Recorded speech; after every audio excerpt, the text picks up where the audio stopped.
before in this country. My house has been bombed in this country. So I've gone through all manner of hell, but I've never gone through the kind of physical torture that I went through in Tanzania. Do I feel safe? No. Will I stop? I'll never stop. I think I'll stop when I die. When I was being tortured, and I thought it's going to be a waste of life to die in Tanzania. I wish I was thinking about dying in my own country. I spent three nights, 3 days, handcuffed, blindfolded. So there was no stimuli in my mind. So the only thing I had to do is just meditate and think about my life. And I buried myself. I went to my funeral. I had nightmares. But when they let me go, I realized my spirit was not broken. I was afraid that they might kill me. When they were driving that very long distance, I thought I was going to get dumped in the Serengeti to be eaten by wild animals. But that did not happen. And so I have a second chance in life. We both do have a second chance in life. And I think it will be allowing them to win if I stop doing the work that we've been doing. So we'll continue the work we're doing. I think the pain that I have is that my mind hurts. Like there's a lot of stress that I have that was not there before, because we were violated in ways that should never be violated. They did things to us that should never have done to us, and that breaks me, but does not break my spirit.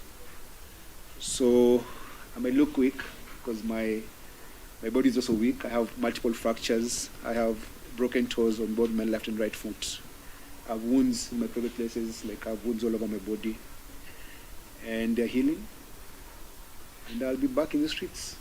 I think the only thing that can stop me from doing this work is death. So as long as I'm alive, I'll continue. Even when I'm scared, I'll still do it. Yeah. And also think about the trauma that my kids are going through, because to explain that I was sexually violated for going to attend a court case doesn't make sense for anyone, There's nothing that makes sense about what happened to us. And there's nothing that makes sense that as a citizen of this country, my government is silent about it. There's nothing normal about that. I was violated by another state. And instead of getting an apology from the government, it's our government apologizing to my torturers. That pains me. And I think that's the reason why I must organize to remove this government from power, because it has to go.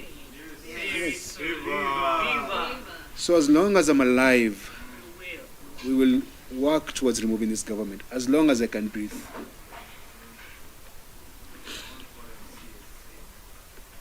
That's what you said. That's where you need to go.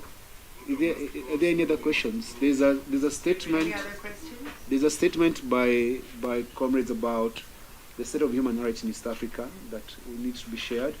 And then there are two people, Hussein Khalid and Willy Mutunga, former Chief Justice, who were deported from Tanzania, and they can share their part. And then I will share some documents